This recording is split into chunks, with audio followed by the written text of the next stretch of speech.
أنا وحنا مثلا بدنا نجمع قناة دن قبل إكرانا كقالسين واسمع حديث النبي صلى الله عليه وسلم كعبنا إلا الدنيا ده النبي عليه الصلاة والسلام وحكم يسون ديق خوف مسنا الله دادي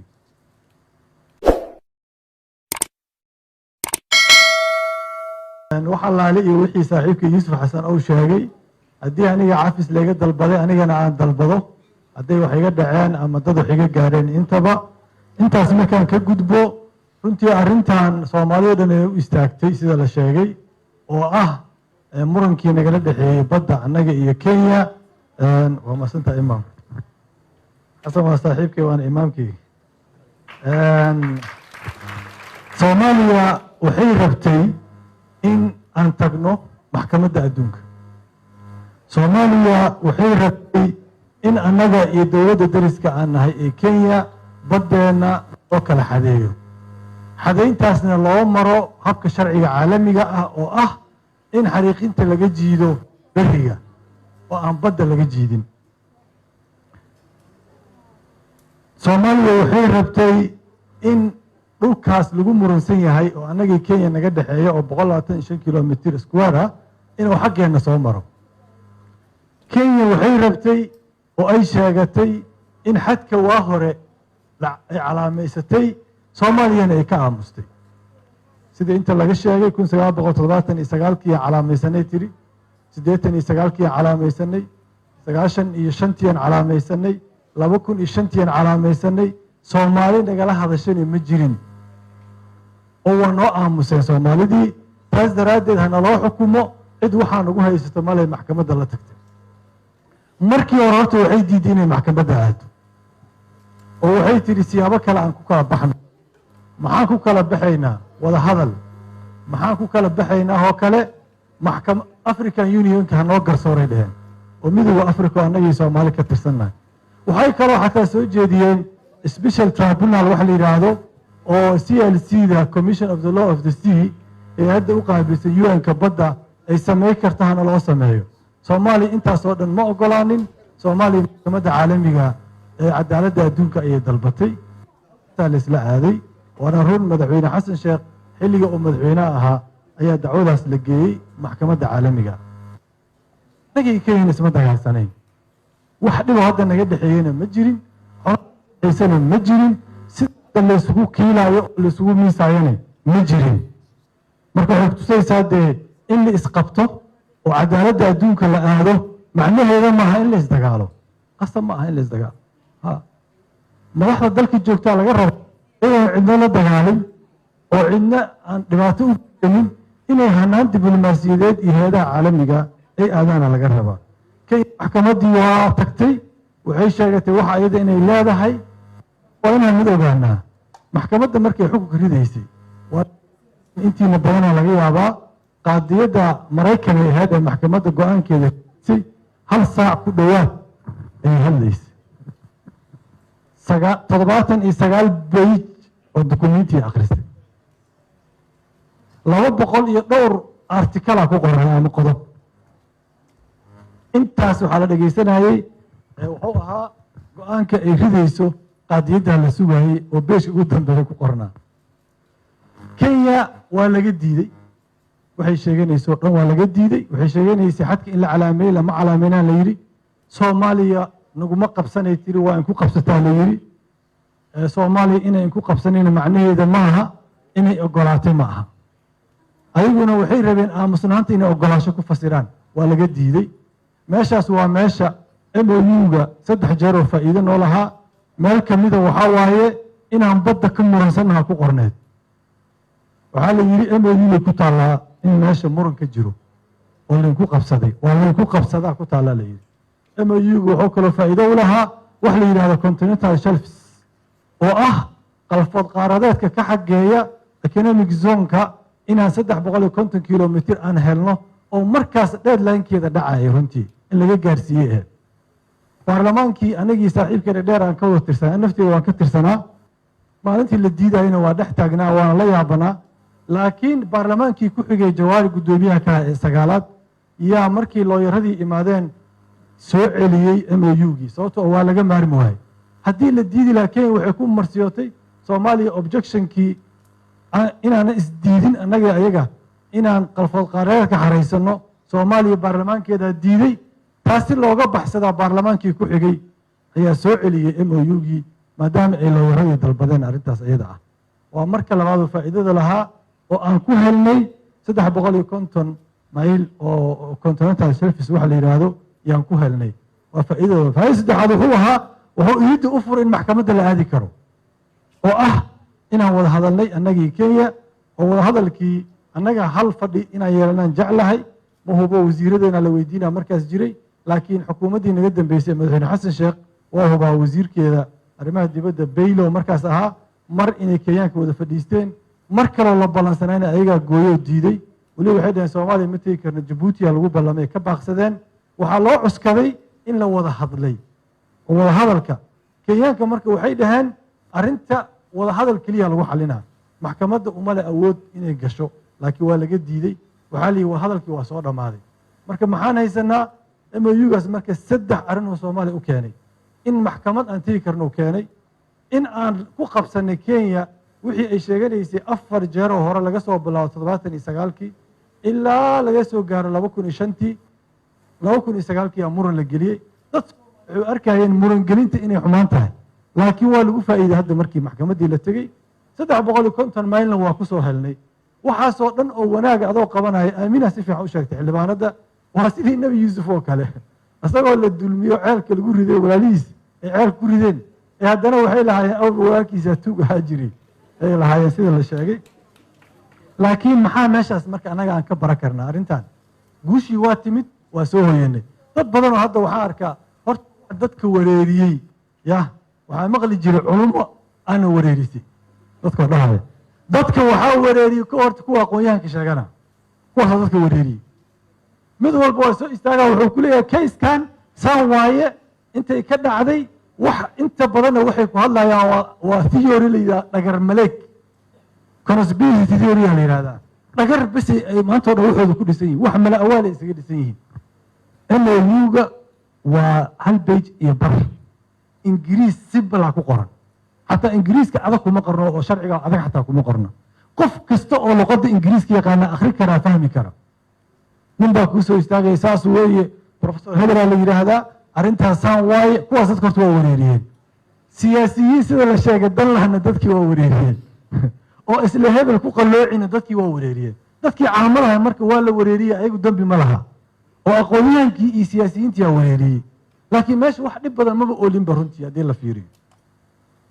maxay marka annaga halkaas aan ka aadnay waxaan rabnaa inaan ka aadno soomaaliya iyo kenya annaga badaan lahaynna ma jirto bad ay kenya lahaydna ma jirto annagana badda cabdiraxmaan odogaa si fiican u sheegay xildhibaanka annagana siyaan u rabnay doodeenna baysay lahayd waxaan nidhi badda maadaama aan naloo kala calaamaynin baddana waxaa lagu yeeshaa beyjka labaaday ku qoran tahay xukunka laga soo saara hadda heegay ku qoran tahay qofkii raba qaadiyadda waxay tiri bad waxaa lagu yeeshaa ama xad waxaa lagu yeeshaa inay labada dowladood ku heshiiyaan oo ayagay dhahaan saanaan ugu heshiinay ama in loo kala gal sooro laakiin adi inta iska baxdid adi hadda inta baxdo dhul meeshaan yaallo anaa iskale ma dhihi karta ma dhihi kartid waa inaad sharci u haysataa soomaalidii waxaa laga dhaadhiciye baddeenii waayo waxa la qaadana waa sida la sheegay isticmaarkii sow nooga tegey annagii kenya arrintan kuma wada hadal dhul iyo bad labadaba farahan saga qaadnay waana runoo waxaa la sheegay yuusuf xasanaa si fiican u dhigay annaga soomaali weyna ilaa hadda weli meel looga noqday ma jirto halkaasaan degannahay waxa markay kenya badda calaamaysato looga aamusnaa waxay ahayd hala calaamay haddii la yidhaahdo xaggee laga calaamayna dhulka ma dhahayno dhulkee waa imaane marka shibaa loo yiri alle annaga waxaan aaminsanay wax la yidhaahdo soomaali weynaa la aaminsanaa ayadana shibtii rabtay inay ka faa'iidaysato halkaas waa meesha marka ay cilladda ka timid marka dhulka waa la gartay baddii hala xadeeyaa la yidhi annaga waxaan nidhi dhulka hanoo kaga bilaabo ayagana waxay dhaheen badda hanoo kaga bilaabo laakiin sharciga adduunkii oo la jiraa annagoo nala jiraa taas waa aan maxkamadda ugu dhiiran annaga laakiin wax annaga aan lahayn oo meel noo yaallay oo hadda nala ka qaatay dadka qaar waxaa ku qabsay ku qadimay sidaa la yidhi kenya waa nagu qabsatay waxay naga qaadatay waxay naga qaadatay ma jiraan waxa waa ku muransadeen dhexnu yaalay boqolkiiba 80 sida wasiirka uu sheegay annagana loo xukumay ilooyaradii ay sheegeen waa takayid diida soo maaha waxaa loo furay wax la yidhaaho humanitarian access oo waxaa la yidhi Tanzania iyo Soomaaliya isku tagaaya haddii saan lagu xukumo Kenya waa xirmaysaa meelaha loo furaa la yidhi loo shaqfal duleeliyo يعني مالها لوجا راديو منهاج قيل يرى لوجا راديو لوجا فيري سو ما وابا الشيك تبقى قاديده ما بقى رمبا وماشي وقاديده سوماليga diiday oo yiri ma jirtay sideeda hal loo dhaafo marka wax anagana la ka qaata ma jiraan waxayni waa haysanaa guulaana jiifnaa dawladihiina waa ka wada shaqeeyay oo kulligood midaan ka shaqeynin ma laha baarlamaankii sideedaad oo saaxiibkeeda dheer aan ku jirnay waxa difaac leenaga ahayd waa run xumaan kama haynba waxa la qaatay hal soo dhiciyay ka ahayd laakiin baxrayna geli gaareen baarlamaankii sagaalaad ka gaaray laakiin waxa baarlamaan loo sameeyay saas waay baarlamaankii sagaalaad ka gaaray oo soo qabto oo jawaari maadaama nin sharciga yaqaan oo ahaa waxaana aad u fahmay asagii dawladdiina isla fahmay runtii madaxweynaha markaas joogana si fiican oo uga shaqeeyay xukuumaddii wixii dhammaay dad isfahamsanay noqdeen dadka markay aqoon leeyihiin waxay uga duwan yihiin dadka kale waa sidaas waa inay ogaatiin intaasay uga duwan yihiin dukumiintiga loo tegay akhrinayaan waa fiirinayaan dalka danma ugu jirtaa haa laakiin haddaadan aqoon lahayn dee wixii waa ku wareereysaa waaba waxaa is leedahayba iska tuur intii ay ku imaanahayd marka looyaradii yaa yimid waa la soo celiyey waa la keenay waa MOU gadaala loo soo celiyey doodii saasay ku bilaabatay saasaan ku guulaysanay inaan ogaano waayo marka maxaan ka baranay marka horta Soomaali badan sharciga adduunka fahanay waa runtiis Cabdiraxmaan hadalku yiri waa markii ugu horeysay diblomaasiyada aan ku guulaysanay horta doodii Soomaalida waxay baratay sharci muxuu yahay international law muxuu yahay maxkamadda cadaalad adduun maxay tahay anaga dee ragnimo wax ku qaadan jirnay Soomaali Kenya inama taqaanaan iyo dagaal Soomaalida dagaal ay taqaanaan wax sharci iyo diblomaasiyada lagu kala baxaa Soomaali ma taqaano baan isku sheegayno inaan diblomaasiyada sharci horta aan guul ku keenay waa taariikhi waa koob oo markii ugu horeysay inta kale qorayna noo cabaysnaa haddana xataa waa noo cabaysan yahay marka qoray noo cabaysnaado lama rabo adduunka sharciga lagu kala baxa Kenya waa naga awood badan tahay waa naga xoog badan tahay waa naga galgal badan tahay waa naga taageero badan tahay madaxweynaha hadda wuxuu gudoominayaa Soomaaliya golaha ammaanka يوم نفدي مدحوني وجوه أفريقيا وقابلوها مدحونا أمريكا كنت أبر منهم لكن شرعيا نوهي لي شرعيا آدمي شرعيا نوهي لي ولي الله مرك شرعينا كل جنات أوبانت حوق هدا آد ولا جا حوق بدي وحكوا كيني ملك مرك هي سهل ألفاي يأبوانا لو حكوا دار مايا إنه شرعي يسفل نمو البحر هكذا تكون جيان ولا قادنا ولا الدلاء قرية لقادنا وقال الدلاء حوايا الشربكة إن بدنوا في عنادا كجرتي لكن حوجا دجال كجري دجال كان ترى بدن Soomaali waa ku baabaaday aan iska dhaafno wax lagu keenana ma la runtii marka waxaan kaloo ka baran karnaa wixii midnimo lagu raadiyo waa la helaa wixii midnimo lagu raadiyo waa la helaa wixii tafaraaruq lagu raadiyana waa la soo weynaa ayadana taasaan ka baran karnaa waxaa kaloo muhiim ah maanta inaan wasta ka xariiqo warsaan dhulka ugu dagaalamayno iyo badda dhiigga dadka Soomaaliyeed aan ugu dagaalano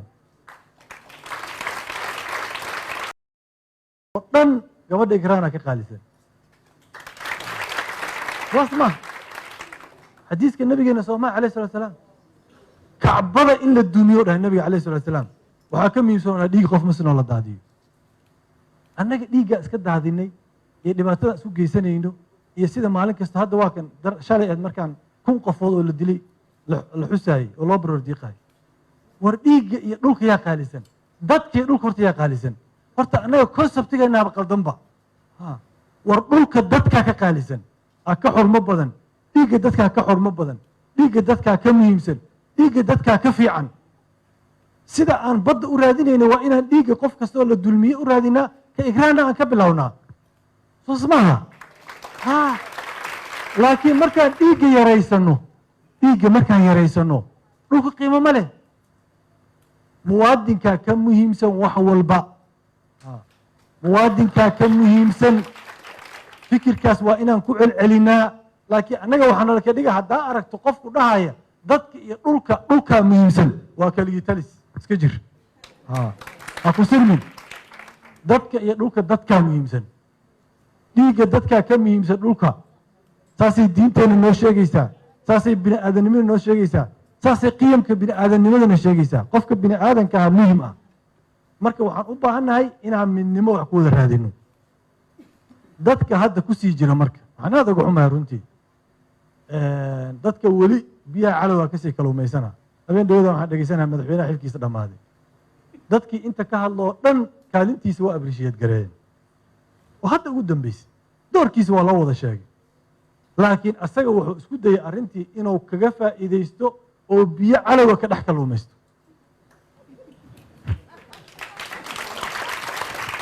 oo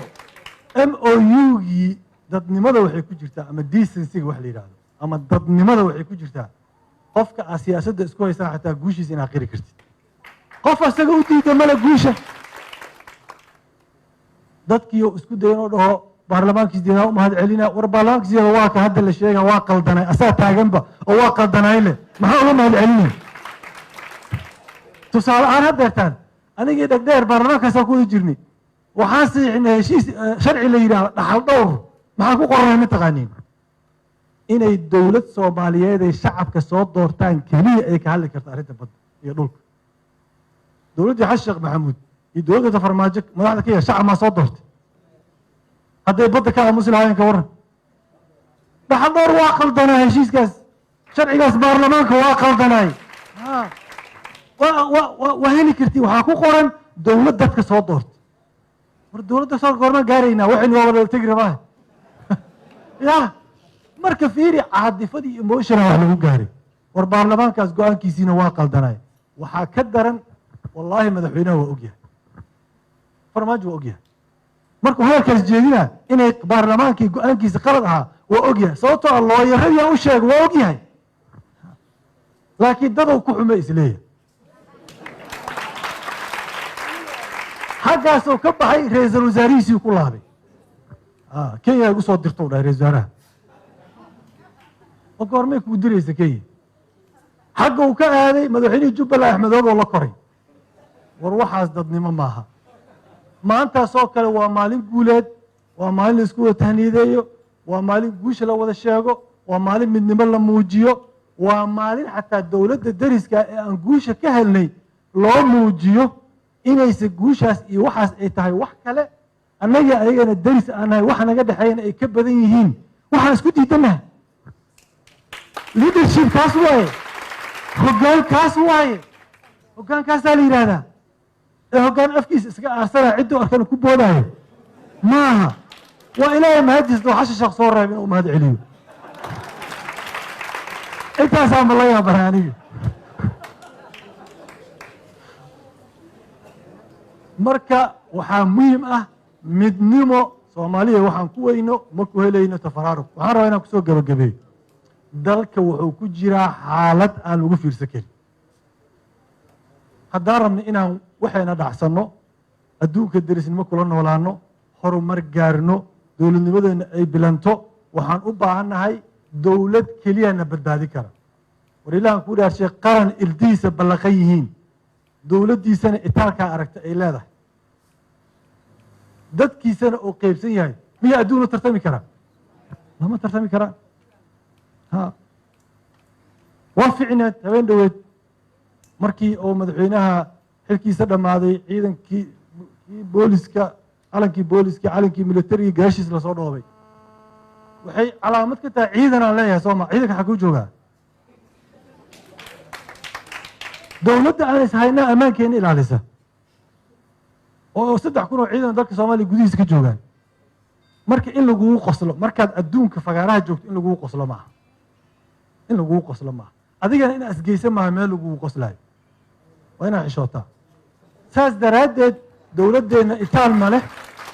soo maaha qarankeenna irdihiisa waa ballaqan yihiin waa qaybsannahay marka waxaa la yska rabaa inaan midnimo ka shaqayno saas daraaddeed waxaan ka codsanayaa hadda madasha wadatashiga qaran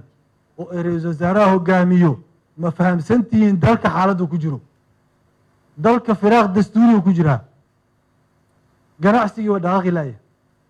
qof dhul maalgashanayso ama hanti maalgashanaysa ama wax tijaaro gashanaysaa ma jiro. adduunkii kaalmada dhaqaalna sii jiro waa ceshtay soo maaha. dayn cafintii mashruucii socdo waa istaagay. fagaarayaashii caalamiga nala kama ogola. dowlad malihin sharci ah. dowladda mandatekeeda waa dhammaaday. abiy axmed keliya u tegi karnaa, meel kale ma aadi karno. dowlad sharcigeedii waa dhammaaday. waxaanoo kale waxaa la yidhahdaa marka hubanti la-aana la yidhahdaa uncertainty. uncertainty yaa la yidhahdaa. dalkii wuxuu ku jiraa hubanti la-aan. qof kasta waxay ku leedahay horta doorashada hala galo. xataa kii dhulka la rabo kuwa dhulka gala daawadiis waxay ku leeyihiin dhulkii waa taagaya maxaa dhacay doorashada la sugaa. war waddankii halis ku jiraa. saa haddii kusoo socda dhibaato waaye. walaalayaalow waxaad annaga hoos noogu sheegteen intay isku imaatiin ummadda soomaaliyeed kor ugu sheega. haddaadan ergo 100 qofooda ku qaban karin doorasho dadka u sheega. haddaadan laba magaalo doorasho ka qaban karin dadka u sheega. wixii aad doorasho ku qaban kartaan tabara ummadda soomaaliyeed u sheega. wa ra-iisul wasaare ummadda taas ku hogaami. wa dowlad goboleedyow go-aankaas qaata. wax dambo anaga aan farmaajo u haysana male. farmaajo mas-uulda iskasoo wareejiyey wuxuu gadaal ka dhadhiba arrin kaleeto waay. laakiin golaha wadatashiga qaranaa mas-uul ah. dalka kale saan kuma sii jeri karo. mas-uuliyad taariikhiyaa ka ratimaysa. xaaladan firaaqa dastuuriga dalka ma ku sii jiri karo. wax walba waa istaag. wax walba waa taagan yihiin. adduunkiyaa maalin kasta wuxuuna leeyahay wasiiradeenna markay meelaha tagaan ay ajnabiga soo qaabilaan war dalka doorasho ka qabtaa lagu haya. aan in caawino, aan in la shaqayno. amisom waa arag hadda mandatekeedii waxaa laga dhigay hyber wax la yihahdo UN-kaa la hoosgeeyey. waana laku wareer, waana laku daalay. dowladnimo ma jirto. waa la iska safraa, diyaarada lasii saaran yahay, intaa la iska aadaa. dalkanba inuu firaaq dastuuri ku jiro oo xaalad hubanti la-aana ku jiro oo halis ku jiro oo amnigiisii irdaha u taagan yihiin. maalmeed waxaa laga dhixi nin saaxiibka meeshaan fadhiya ii sheegay shabaab hadda inay dacwooyinka ku qaadaan muqdisho mool dhexdiisa oo leeyihin haddaar dacwo qabtay imaa halkan. waa dhibaato. intee rabtaa lagu leeyahay hadda. war dalkiiba gacantuu ka bixi rabaaba.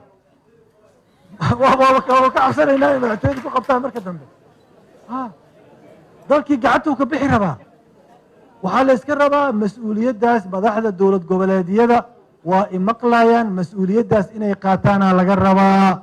mas-uuliyaddaas inay qaataanaa laga rabaa. ra-iisul wasaarow madaxda isku yeer dowlad goboleedyada shir qabo. go-aano ha la gaaro. doorashada ha la dedejiyo, ha socoto. dalka xaaladan kuma sii jiri karo. mas-uuliyaddana adaa lagu idmada, adaa qaadaysid. ciddii kaa hor timid oo dhibaato sheegtana ummadda u sheegay hor imaaw. dadka hor imaaw. hebel iyo hebela wax laga soo cosiilayahay dheh. war dowlad goboleedyada ku dhiman yihiin sanataradani saaxiibkii sanatag dhegdheer sanatarada laga reeba ha lasoo dhammaystiro. waxaa u malaynaya galmudug iyo waxay ku dhiman yihiin meesha la yidhaahdo iyo jubbaland. walaalayaalow soo dhammaystira sanatarada. hal maalinaad doorashooda qaban kartiin qabta si aan u bilaabno tii xildhibaanada. dadka soomaaliyeed say kor ugu hayeen arrin doorashada waa ku daaleen. waa lagu dhiig baxay, waa lagu dhibtooday. dalkiiya xaalad halisa ku jira. intaasaa kusoo gabagabaynaya. mar kale waa idiin mahad celinayaa inaa xafladdan ka soo qayb gasheen, ina ay xaal mariseen. waa mahadsantihiin. wasalaamu calaykum waraxmat ullaahi wabarakaatu.